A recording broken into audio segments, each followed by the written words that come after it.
గురుగారు నమస్కారం. గురుగారు పరమేశ్వరార్పణం. మనం వీడియోస్ ద్వారా చెప్తూ వస్తున్నాం ప్రజలకి. అష్టాదశ శక్తిపీఠ మహాశక్తిపీఠ అర్చన ఆగస్ట్ 4న నిర్వహిస్తున్నారు. అందరూ ఆహ్వానితులే. ఇంట్రెస్ట్ ఉన్నవారు కూడా కాల్ చేసి మిగతా డీటెయిల్స్ తెలుసుకోండి అని. గురుగారు మరి ఆ కార్యక్రమంలో పాల్గొంటే గనక ఇంటికి ఏమైనా ప్రసాదంగా భక్తులకి ఇస్తారా గురుగారు?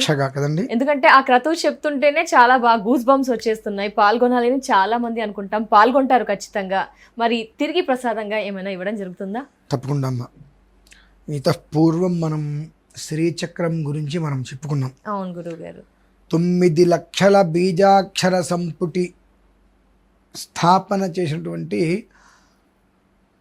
అరూపమైనటువంటి శ్రీచక్రం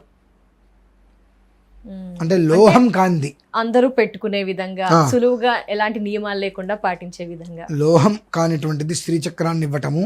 అలాగే ఇందులో మనకు ఎక్కువగా వాడేటువంటిది మట్టి పాత్రలు వాడతామమ్మా. మట్టి అనగా భూమి. మనకు మొత్తం బంగారం కానీ, వెండి కానీ, రత్నాలు కానీ ఇవన్నీ కూడా భూమిలో నుంచే బయటకు వస్తాయి. అంటే భూమిలోనే మొత్తం అన్ని రకాల లోహాలు నిక్షిప్తమైనాయి. ఈ కలశ స్థాపన చేసినప్పుడు మృణ్మయము అంటారు మట్టిని. ఆ మట్టి కలశం ముంతలు తీసుకొని అందులో మట్టి పోసి ప్రధాన కలశం మేము పెట్టిన తర్వాత ఇవన్నీ కూడా మట్టి పోసి అందులో నవరత్నాలు వేస్తామమ్మా.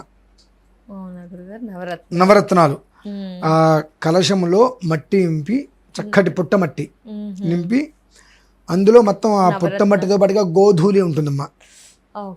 గోధూళి అనగా ఆవులు తిరిగిన ప్రదేశంలో మట్టి.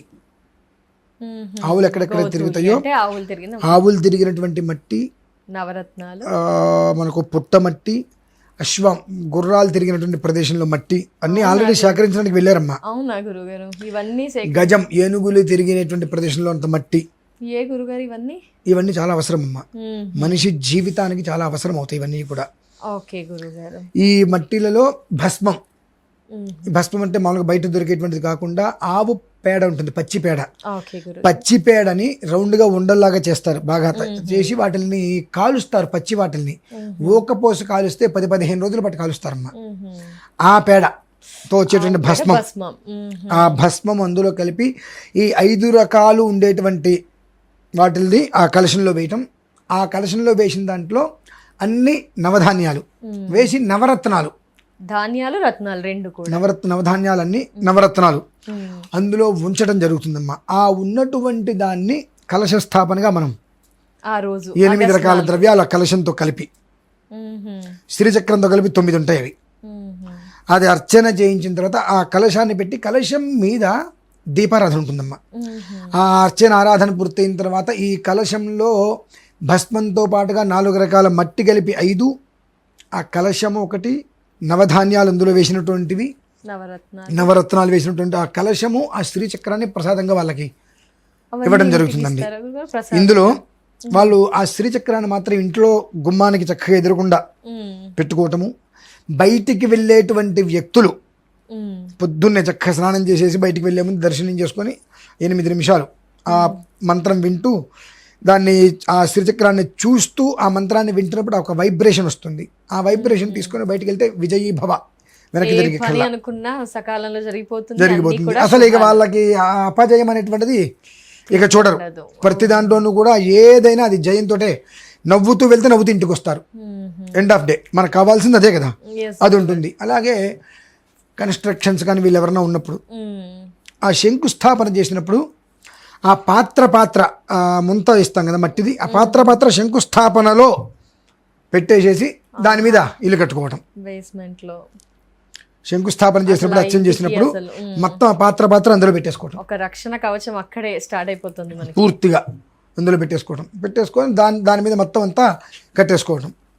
ఆ జన్మాంతము అది నిలిచి ఉంటుంది. ఎందువల్లంటే ఎప్పుడూ కూడా శంకుస్థాపన మీద చేసినప్పుడు ఆ ప్రక్రియ మీద సిమెంట్లు వేయకూడదు, మట్టితోటి పూర్తి చేసి పైన ఏదైనా చేసుకోవాలి అనమాట.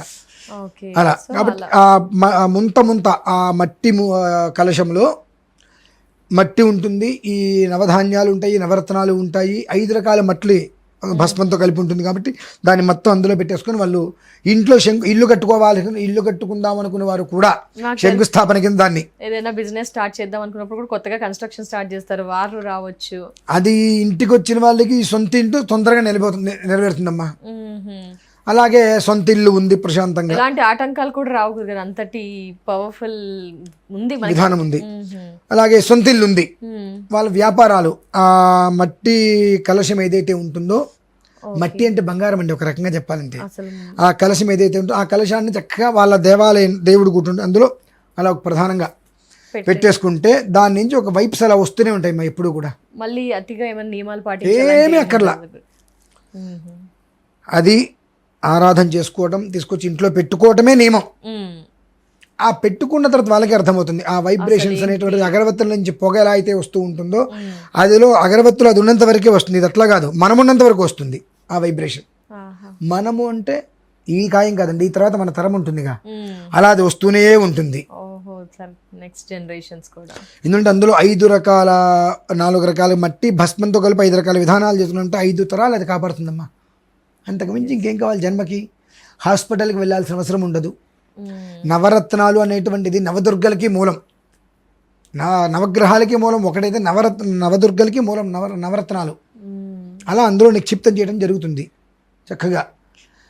అన్ని వారి ఇంటికి వచ్చినప్పుడు శ్రీచక్రం ఇంటి ముందు ఉంటుంది, నవదుర్గలు ఇంటి లోపల ఉన్నారు. నెగిటివ్ ఎనర్జీ ఇంకా ఇల్లు మొత్తానికి కూడా వజ్ర కవచమే కదమ్మా.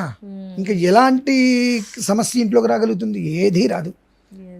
అంతటి యోగం అనేటువంటిది ఎంతమందికి సంప్రాప్తమవుతుంది?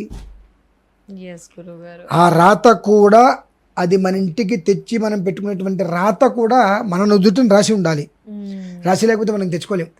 అంటే 9 లక్షల బీజాక్షరాల్ని నిక్షిప్తం చేయబడినటువంటి శ్రీచక్ర యంత్రము, ఆ కలశంతో పాటుగా 8 రకాల ద్రవ్యాలని మనం తెచ్చుకోవడం అంటే సామాన్యమండి. అది సామాన్యమైనది అయితే కాదు. అది ఎంతమంది గడపలోకి వెళ్ళేటువంటి భాగ్యం ఉంది అనేటువంటిది ఇక వాళ్ళ అక్కడ నుదుటి రాతను బట్టే ఉంటుందమ్మా. అది విషయం. తప్పకుండా ఇలాంటి మహత్తర కార్యక్రమం గురించి మాకు మా ప్రేక్షకులకు వివరించినందుకు ధన్యవాదాలు గురుగారు. నమస్కారం.